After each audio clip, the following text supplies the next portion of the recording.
I'm Jizzy. Here it is. The Mentalist in one word. Probably unique, I guess. It's different to all the other shows. I'm sure they're all different in their own ways, but The Mentalist is, in my eyes, probably the best because it's different. Lots of other reasons too. Describe the first time you watched The Mentalist. Well, I'm pretty sure I actually started watching it at pilot, so at the first episode, but I totally wasn't hooked or obsessed, which I am now, but I wasn't when I first started watching it. When I got obsessed, it was when they'd already started showing season 2 in Australia, which means in America it would already have been up to near the end of season 2. Or maybe have already seen the finale, I'm not sure. Anyway, I got obsessed in January of 2010. My first episode was pilot. The first one I remember was Red Handed. My favourite season?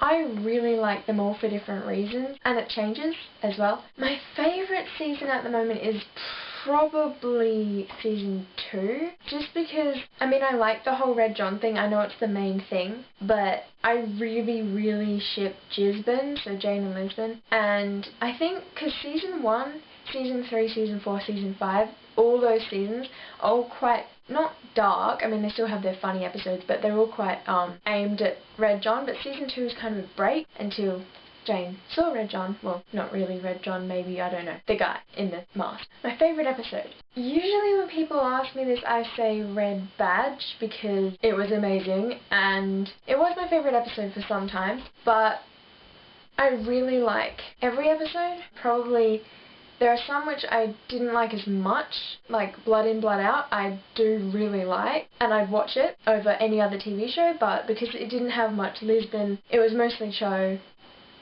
I guess it's just not what I was expecting when I sat down to watch it. My favourite memory from The Mentalist. Well, okay, so in year 8, which was 2010, when I first got obsessed, I'd already seen some Mentalist episodes, and I remember I used to pretend that I was already really obsessed with it, even though I hadn't actually seen a whole episode since being obsessed. I'd just been watching fan-made videos on YouTube. Anyway, so we'd sit in science and totally not learn anything, and I'd sit there lecturing my friends about every single funny bit that I remembered, trying to hook them on this show. And I just remember them sitting there totally engaged, and they all got hooked on it later. But now I'm pretty much, me and about 2 friends maybe, are still as obsessed as we were in year 8. I'm even like a tiny bit less obsessed because, school got in the way. How has The Mentalist changed my life? Okay, probably every single aspect of my life has been affected by The Mentalist. All my values pretty much changed. I'm still into animals and stuff because that was like my main thing before, but now it's everywhere. It's all through my computer. I'm on DeviantArt, Tumblr, fanfiction, Twitter. I'm only on them for The Mentalist. I have other fandoms, I'm in other fandoms, but The Mentalist is my fandom. I do so much more drawing. I feel so much more encouraged to draw because of all the other fan art out there. Definitely the people I've met. So many people on the internet I'm friends with now from all over the world. And it's great participating in projects like the Robin Tunney birthday project, the new one this year. Chatting with Jimmy Gadd on Twitter was amazing, and he wants to hear from me and Alex, one of my German fangirl friends, so I've got a few which I'm really proud of, and I love you guys. It's affected my school work. Every time I get a chance to talk about something that doesn't have to be original, I tend to always make it The Mentalist. Like in a spelling test, it'll say use this word in a sentence, and I will, talking about The Mentalist. My style as well, I feel I can be myself more because I realised, you need to grow up. Like Lisbon is my idol, she really influenced that. Yeah, I just sort of thought, why not be different? Lisbon or Van Pelt? When I first started watching The Mentalist, I would have said Van Pelt. I love her, I do, but like most, I'd have to say Lisbon. Van Pelt's awesome, by the way. It's just Lisbon is, ever since Red Badge, I think, I've just really liked Lisbon, and because Gisbin is my OTP, she just kind of shot up there, and I just totally love her tons. Plus Van Pelt's getting less screen time, I sort of moved away from her anyway. Cho or Rigsby?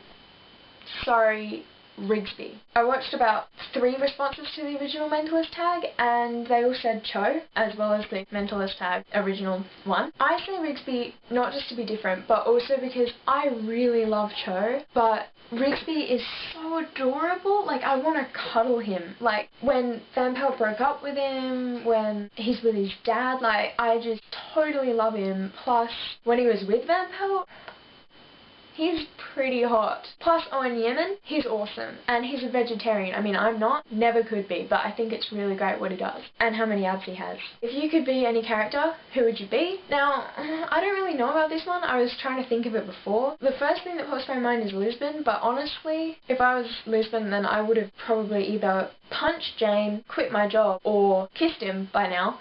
So, and I would have said Van Pelt as well, but same thing, I wouldn't have been able to break up with Rigsby, and I would have had to leave the team, which I wouldn't want to do. Plus, if I was Van Pelt, I'd probably end up falling in love with Jane. So I guess I'll say Lisbon. If you could meet Patrick Jane in real life, what would you say to him? Honestly, if I met him, I'd probably just want him to make me a cup of tea and we could talk about life and his childhood. But if I knew he'd listen to what I said and he was, like, wanting advice from me, I'd probably say, you know, sort of open your eyes. Like, there is more to life than Red John. Yes, don't give up the case. Keep looking for him. He's a bad guy, but sort of date Lisbon. I wouldn't say that, but I'd sort of imply it, and I'd probably set them up.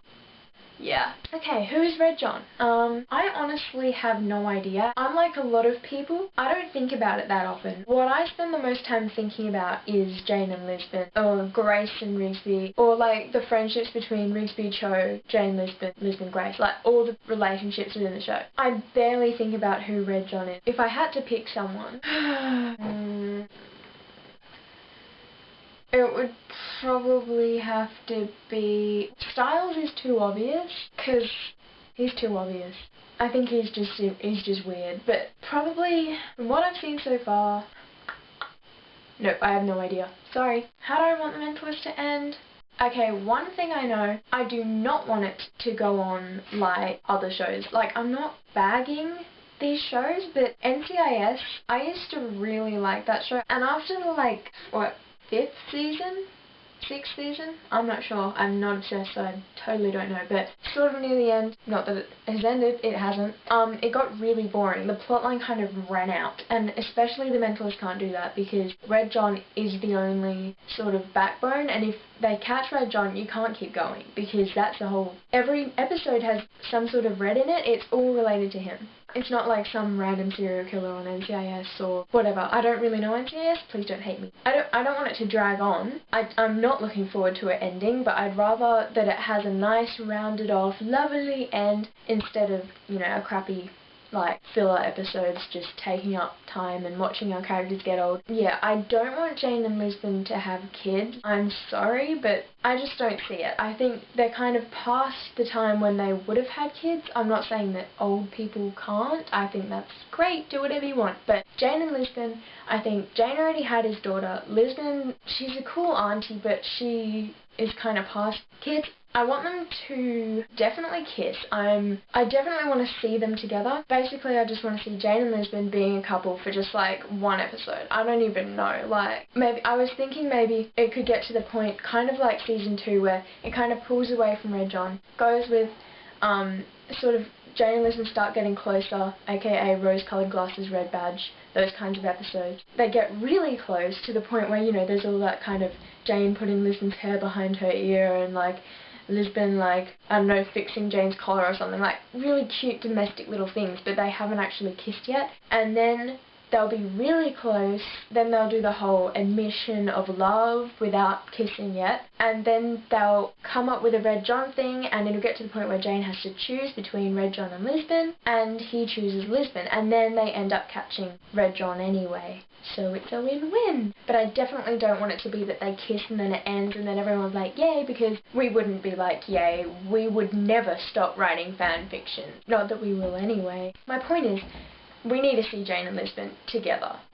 as a couple. Otherwise, just as, I mean, I don't mind if they're best friends, I suppose. But I would really like them to get together. So yeah, that's about it. This is Jizzy, Mentalgal, from Australia. Thank you for listening. You guys, if you're watching and you haven't made one of these, just make one. I want to see what your opinions are. So, toodles!